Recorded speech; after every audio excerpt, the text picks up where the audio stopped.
I didn't start this investigation believing an entire empire could simply vanish from history. That's absurd. Everyone knows that civilizations leave traces, records, artifacts, continuity. The Romans documented everything. The Egyptians left hieroglyphs. The Chinese maintained meticulous histories spanning millennia.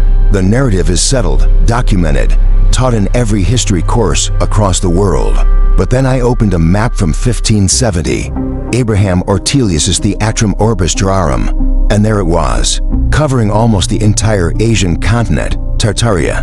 Not a small region, not a tribal territory, an empire labeled as Tartaria Seu Magni Chami, Regni Tartaria, or the Kingdom of the Great Khan. The geography is specific. The borders are delineated. The territory stretches from the Caspian Sea to the Pacific Ocean, encompassing what we now call Siberia, Mongolia, Manchuria, and vast portions of Central Asia. Ask yourself, how does an empire this size, appearing on hundreds of European maps for over 400 years, simply disappear? Not just from the land, but from collective memory. How do cartographers across different nations, working independently, all label the same massive territory consistently from the 13th to the 19th century? And then suddenly, by 1900, the name vanishes entirely. You make one mistake in historical record keeping, one war of conquest, one cultural shift, and fragments remain. Monuments, language influence, genetic markers, cultural traditions. Yet we're told Tartaria was merely a cartographic convention, a vague European label for lands they didn't understand. Just a placeholder name, nothing more. And that's where the official explanation begins to collapse. I started cataloging the maps, not selectively, not cherry-picking, but systematically. What I found wasn't occasional mention or rare reference. I found a pattern that spanned continents and centuries. A consistency that shouldn't exist if we're talking about European confusion or ignorance. Guillaume de Lisle's 1757 map clearly differentiates independent Tartary, Chinese Tartary, and Muscovite Tartary, distinct political subdivisions, not vague geographical zones. Jodocus Hondius' 1606 atlas shows Tartaria with detailed topographical features, cities, and regional boundaries. Cantelli di Avignola's 1693 map credits Jesuit missionaries, the merchant Jean-Baptiste Tavernier, and the explorer Jean Thevenot, men who actually traveled these routes, who documented trade centers like Samarkand and Kashgar. These weren't fantasy maps drawn by isolated monks. These were navigational tools used by merchants, diplomats, and explorers, tools that required accuracy to function. How do hundreds of cartographers across different nations and time periods independently verify and reproduce the same empire? If it never existed, the maps aren't consistent and every detail borders shift slightly. City names vary in spelling, but the core territory labeled Tartary or Tartaria remains remarkably stable across for centuries. That's not confusion, that's confirmation. Multiple independent sources corroborating the same geographical reality. And then, sometime around 1890, the name starts disappearing. Not because the territory changed, not because new discoveries proved it wrong. It just vanishes from the maps, replaced by Siberia and Russian territories, absorbed into China and Mongolia in the east, fragmented into Kazakhstan, Uzbekistan, Turkmenistan in the south. The land didn't disappear, only the name did. The official explanation says this happened naturally, as European knowledge improved and the Russian Empire expanded. As cartography became more precise, they simply replaced a vague old term with more accurate modern names. That sounds reasonable, logical even, except it doesn't explain the architecture. Look at the Singer Building in New York, completed in 1908. It stood 612 feet tall with 47 stories, making it briefly the tallest building in the world. Ernest Flagg designed it in the Beaux Arts style: vaulted marble lobbies, ornate stonework, intricate ironwork, a slender tower rising from a massive base. The official story says it took 20 months to build, from foundation to completion. 20 months to construct a record-breaking skyscraper with precision carved stone facades, custom metalwork, hand-laid marble interiors, and structural engineering that had never been attempted at that scale. The building required 230 for caissons, sunk deep into Manhattan bedrock, each one hand excavated and filled with concrete. The tower floors occupied only 1/6 of the base's footprint, requiring exact calculations to distribute weight and maintain structural integrity. No computer modeling, no stress testing software, just slide rules, hand calculations, and hope. And they finished it in 20 months, with 1908 technology, with manual labor, with tools that hadn't fundamentally changed since the 1700s. Does that timeline make sense? Does it match the complexity of what was built? Or does it sound like a convenient narrative to explain a building that may have already existed? Because here's what doesn't work. The Singer building wasn't unique. It wasn't an isolated example of impossible construction timelines and unexplainable craftsmanship. It was one building in a city filled with similar structures. The Pennsylvania Station, demolished in 1963, featured soaring Corinthian columns, intricate plasterwork, and marble interiors that architectural historian Vincent Scully called one of the great spaces of the modern world. Built in 3 years, the United States Capitol building, with its cast-iron dome weighing 4,500 tons, detailed friezes depicting American history, and hand-painted interior murals. Construction began in 1793, but the current building, the massive dome, the ornate rotunda, the expansive wings, was completed between 1851 and 1863, 12 years during the Civil War, while the nation was tearing itself apart, somehow finding the resources and manpower to build one of the most architecturally complex government buildings in existence. The pattern repeats, not just in America, globally. The Winter Palace in St. Petersburg, Russia, 1,500 rooms, 1,786 doors, 1,945 windows, built between 1754 and 1762, 8 years. The Zwinger Palace in Dresden, Germany, completed in 1728, features Baroque architecture so intricate that modern restoration efforts take decades for single sections. Notre-Dame de Paris, begun in 1163, took nearly 200 years to complete, yet somehow, despite lacking modern tools, medieval workers achieved Gothic engineering so precise that the cathedral stood for over 850 years before fire damaged it. And even that fire, in 2019, revealed something odd. The oak timbers in the roof structure, dated to the 1100s and 1200s, showed almost no signs of decay. Would that should have rotted centuries ago remain structurally sound? How do you preserve timber for 800 years in a humid environment without modern sealants or treatments? How do medieval workers achieve tolerances in stone cutting that require modern precision tools? The official explanation points to skilled craftsmanship, patient labor, and techniques passed down through generations. But that explanation requires believing that construction methods improved gradually over centuries, that each generation built upon the knowledge of the previous one, and that somehow these techniques were completely lost by the 20th century. Because we don't build like this anymore, not because we lack the aesthetic desire. We physically cannot replicate these structures with the same efficiency. Modern construction of a Gothic cathedral, using period-accurate methods, would take centuries and cost billions. The Cathedral of St. John the Divine in New York, begun in 1892, still isn't finished. Over 130 years of construction, with modern tools, and it remains incomplete.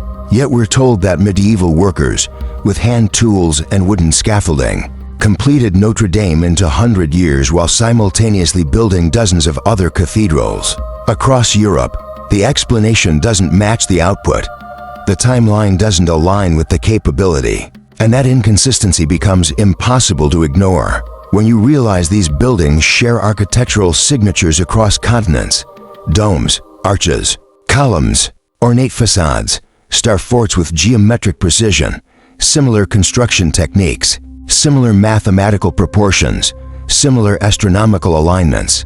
From St. Petersburg to San Francisco, from Cairo to Chicago, from Istanbul to Indianapolis, The 1893 World's Columbian Exposition in Chicago provides a perfect example. The official narrative says that in less than 3 years, workers constructed over 100 buildings covering 600 acres, including massive neoclassical structures, like the Administration Building with its 260-foot golden dome, the Manufacturers Building, spanning 31 acres under a single roof, and the Electricity Building with its elaborate Renaissance Revival architecture. 3 years for 200 buildings, using temporary materials plaster and wood frames designed to be demolished after the fair ended. And demolished they were, almost completely, by 1894. Except photographs from the fair show structures that don't look temporary, stone facades, marble columns, intricate sculptural details, massive scale, all supposedly built in months, used for 6 months, then destroyed. Why?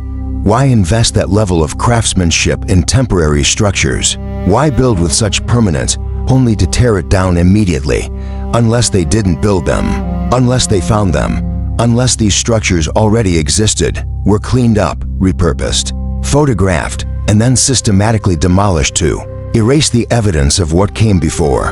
That sounds conspiratorial, paranoid even, but it explains something the official narrative cannot: the photographs themselves. Early photographs of American cities, Chicago, San Francisco, New York, Denver, consistently show a strange contrast: muddy, unpaved streets, horse-drawn carriages, people in simple frontier clothing, and towering above them, massive stone buildings with elaborate architectural details that seem completely out of place, grand city halls in frontier towns barely a decade old, ornate railway stations in cities that supposedly had populations of a few thousand, state capitol buildings rivaling European palaces, erected in territories that had been settled only years before. The official explanation says this was the Gilded Age, a period of rapid industrialization and wealth concentration that allowed for extravagant civic architecture. Robber barons and industrialists funded these projects as displays of power and progress. That's the story. But the story requires believing that cities like San Francisco, destroyed by the 1906 earthquake and fire, could be rebuilt within 3 years with even grander architecture than before. That Denver, a frontier mining town in the 1860s, constructed the Brown Palace Hotel by 1892, an Italian Renaissance Revival structure with a 9-story atrium, hand-carved stonework, and onyx panels, built in 2 years, in a city that allegedly didn't have the population or infrastructure to support such a project. The explanations keep fracturing under scrutiny. We're told that labor was cheap and abundant, allowing for massive construction projects, but cheap labor doesn't create skilled stone carvers, ornamental plasterers, or structural engineers capable of designing buildings that still stand today. We're told that industrialization provided new tools and materials, but photographs from the construction period show the same hand tools, pulleys, and scaffolding used for centuries. We're told that architectural plans and records document these buildings, but when you search for the detailed construction records, the daily logs, the material receipts, the worker payrolls, they're often missing, incomplete, or suspiciously vague. The Singer Building, for example, has documented architects and a completion date, but the day-to-day construction records, the specific techniques used to achieve its unique design, largely absent from public archives. And then the demolition begins. The Singer Building, the tallest structure ever peacefully demolished, came down in 1968. Pennsylvania Station, one of New York's architectural masterpieces, demolished in 1963. The original Grand Central Station, replaced in 1913. The City Hall Post Office in New York, demolished in 1939. The Federal Coffee Palace in Melbourne. Countless railway stations across Europe, star forts dismantled or buried. Each time, the explanation is progress, economic necessity, space efficiency. The old buildings were outdated, impractical, too expensive to maintain. So they were destroyed and replaced with modern structures that lack the craftsmanship, the scale, the mathematical precision of what came before. What we're left with isn't a continuous architectural progression, It's a break, a discontinuity, an unexplained gap between what they built and what we build, between their capabilities and ours. And that gap corresponds exactly with the disappearance of Tartaria from the maps. The name vanishes around 1900. The demolition of Old World architecture accelerates after World War I and intensifies after World War II. The official histories are standardized, textbooks are rewritten, and a new narrative emerges. All of human history follows a linear progression from primitive to advanced, from simple to complex. The past had less knowledge, less technology, less capability. Therefore, everything old must have been built slowly, painstakingly, with techniques we understand and can explain. Any anomaly is just a gap in our knowledge, soon to be filled by further research, except the gaps keep growing. The more we examine the physical evidence, the buildings, the maps, the photographs, the construction timelines, the less the official explanation holds together. We're told Tartaria was never an empire, just a name Europeans used for regions they didn't understand. But the maps show clear political boundaries, documented cities, verified trade routes. We're told the grand architecture of the Gilded Age was built new in record time by industrializing societies. But the photographs show buildings that defy the claimed construction timelines, appear in cities too young to support them, and were systematically demolished within decades. We're told the techniques are lost because economic conditions changed, because tastes shifted, because modernism valued function over form. But that doesn't explain why we physically cannot replicate these structures today with our supposed superior technology. Something happened, something that required erasing an empire from the maps, rewriting the history of our cities, and demolishing physical evidence on a global scale. Something that demanded creating a new timeline, a new narrative, a new explanation for where these buildings came from and why they seem impossible given what we're told about the past. The official story says it was natural evolution. Geographic terminology changed as knowledge improved. Old buildings were demolished as cities modernized. Techniques were lost as economic priorities shifted. Everything has a rational explanation. Every anomaly has a footnote. Every inconsistency has an answer. But those answers don't address the core questions. They don't explain how an empire covering millions of square miles, documented on maps for 400 years, employed by cartographers who traveled these regions, verified by merchants who traded along these routes, simply ceases to exist in historical memory. They don't explain how frontier towns built palaces in months that we can't replicate in decades. They don't explain why every photograph from the late 1800s shows the same contrast. Primitive infrastructure beneath advanced architecture, mud streets below marble facades, horse carts passing neoclassical columns. They don't explain why the buildings that survived long enough to be studied, the cathedrals, the palaces, the civic structures, all show the same signs. Construction techniques we don't fully understand. Materials that shouldn't last as long as they have. Mathematical and astronomical alignments that suggest knowledge we attribute to later periods. And they certainly don't explain why this evidence keeps disappearing. Buildings demolished, records lost, archives incomplete, official explanations that rely on assumptions rather than documentation. A pattern of erasure that becomes more apparent the deeper you investigate, not because the evidence doesn't exist, but because someone, at some point, decided it was better for that evidence not to survive. Better for us to believe a simplified timeline where progress is linear, where the past was primitive, where everything we see today was built by the people the textbooks say built it, in the timelines the textbooks provide, using the methods the textbooks describe. Except the textbooks can't explain Tartaria. They can't explain why the maps all agree. They can't explain why the architecture all matches. They can't explain why the timeline doesn't work. So they do the only thing they can. They don't mention it. They omit it. They label it a conspiracy theory, a fringe belief, a misunderstanding of cartographic conventions. They tell you to trust the experts, to trust the narrative, to accept that sometimes entire empires just fade from history without leaving the kind of trace. We'd expect that sometimes impossible architecture gets built in impossible time frames. by people who leave no adequate record of how they did it. That sometimes the past looks more advanced than the present, and that's just an illusion created by selective preservation and survivorship bias. But what if it's not an illusion?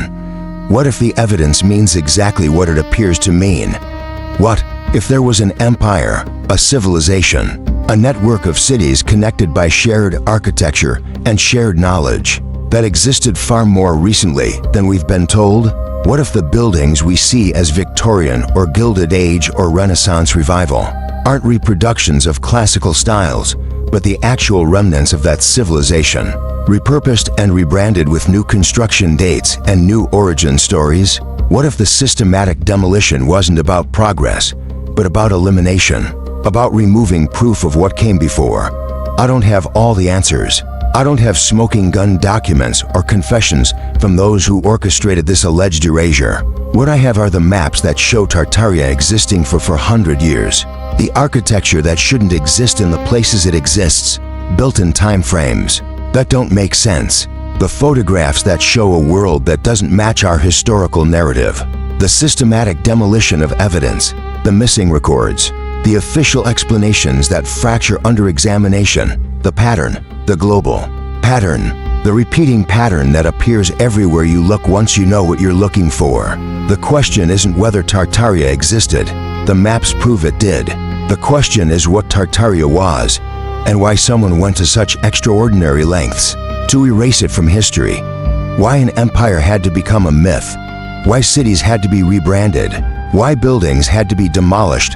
Why the evidence had to disappear. Because empires don't vanish, civilizations don't evaporate.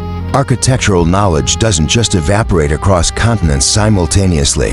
Not without effort, not without intention, not without someone deciding that the truth of what came before was more dangerous than the lie of what we're told now. And that decision, that choice to erase rather than preserve, to demolish rather than study, to omit rather than include, that's the real mystery. Not whether Tartaria existed, but why it had to be forgotten. Why we're not supposed to ask these questions. Why the pattern has to remain invisible. Why the empire had to be buried. Because once you see it, once you recognize what's missing from the maps and what's being removed from our cities and what doesn't make sense in our timeline, you can't unsee it. The official explanation stops working. The narrative falls apart, and you're left with the evidence, the absence, the gap, where an empire used to be, where Tartaria used to be, where the truth used to be, before someone decided we couldn't handle it.